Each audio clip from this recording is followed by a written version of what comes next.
Welcome to Studio 54 and the Ducks Classroom exhibition. Here today we will be exploring the art historical concepts of the modern era. Today we are starting at the Cubist period in the section that we like to call PseudoPicasso, and telling us about one of our most noteworthy pieces by Johann will be art mentor Miss Noor. Miss Noor, what can you tell me about this? Okay, well, definitely a lot of use of color, but I would like to bring attention to Johann's piece because it actually took him 3 days to do it. He worked diligently with a lot of dedication to finish and put color in every part of his drawing, his artwork, including using both of his hands to color. And over here, another noteworthy piece by Cubist artist Gideon. Here we have art mentor Miss Savannah to tell us about Gideon's work. I just want to give a special mention to Gideon's work because he was the only one who wanted to do the old lady. And so that shows that he's more generous when it comes to his subject, and he doesn't want to focus on what everyone else is doing. So yeah. In this next segment, we will be looking at the works of Impressionist artist Claude Monet. And in this section that we like to call Show Me the Monet, we would like to point out some noteworthy pieces. This one by Evan, I find has particular merit because it seems to reflect a lot of Monet's principles of light on water. We can see the reflection of the willow trees on the water and the light reflecting the clouds above.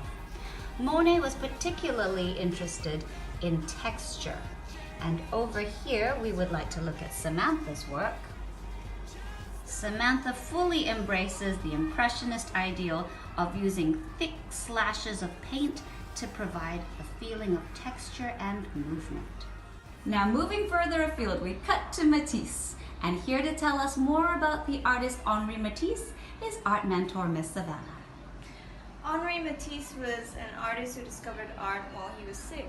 So after that he fell in love with art and he decided to continue it. And then in his later years, when he was wheelchair bound, he discovered that he could still create art by using his scissors, by cutting paper to form the shapes that he wanted. So that's what the kids did for Henri Matisse. A wonderful lesson that immobility does not necessarily hamper creativity. And speaking of creativity, here is a noteworthy piece by Christian. Here he takes all of Matisse's concepts of fully utilizing space with color and vibrancy and different shapes and forms. Another wonderful piece here which deserves mention is Chloe Woolley's. We find this piece delightfully whimsical for its surrealistic overtones. You can see up in the top middle section a little piggy face, and on the right hand side a sort of giraffe form emerging from the foliage. The Point of France. And here we look at pointillist inspired works of Georges Seurat, and here a particularly noteworthy piece by Reine. We especially like this one because Reine has utilized all the principles of pointillism, creating a composition of tiny dots and showing the changing light of day and shading of the Eiffel Tower. Another piece that we would like to mention is one by Ossian. Miss Vanna will tell us a little about Ossian's work. One of the problems when we do pointillism with children is they tend to get a bit tired after a while. So Ocean, she used the time that she was given to focus so mostly on this side so she could complete it as much as she could without leaving any white spaces, which I liked. It certainly is vibrant. From Impressionism to Pointillism and now the Post-Impressionist period, we are looking at the works of Vincent Van Gogh in this section that we like to entitle Van Gogh. And here we would like to point out this most wonderful piece by artist Danish.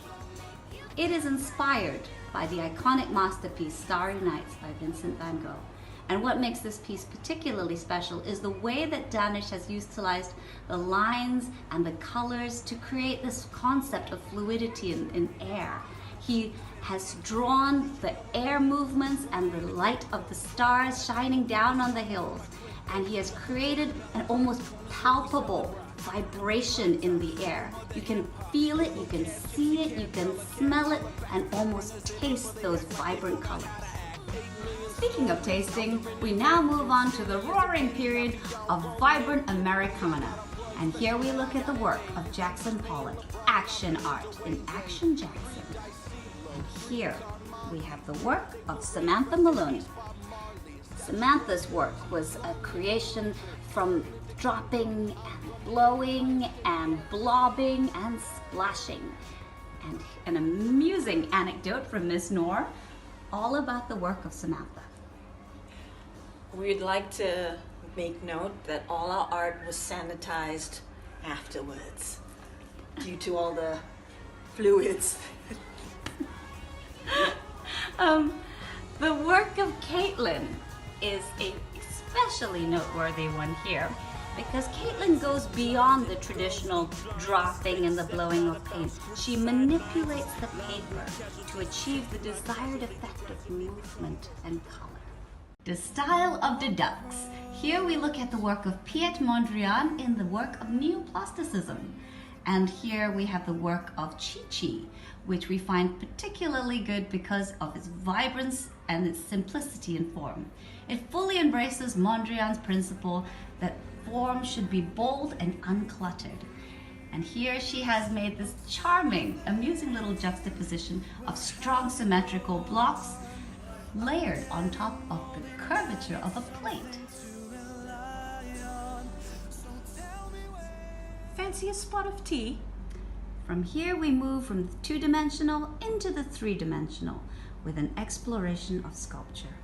And a piece that we would like to highlight here is by artist Claude Woolley. The assignment was initially to create a teacup, but Chloe, a creative and unbridled artist, refused to be constrained by form. She elongated the teacup handle to create this whimsical and very colorful basket. Another noteworthy teacup to highlight here would be by Evan. And here the artist puts much of his heart and soul into this work, with his personal touches, finger pinching the rim and leaving his fingerprints on this delightful piece, splashed with vibrant purple, reds, and blues. Miss Noor, why have we moved into the three-dimensional? Why not? Art should not be confined to just paper. A marriage of two- and three-dimensional form in the mixed media section of our exhibition. And here we look at the work of artist Thea in her piece entitled Man versus Nature. Her piece is a charming juxtaposition of organic versus synthetic materials. I especially like the wilted flower, which represents beauty and mortality. It is an amusing visual jest as well of the natural red saga seed in the center, nestled beside a red man-made button.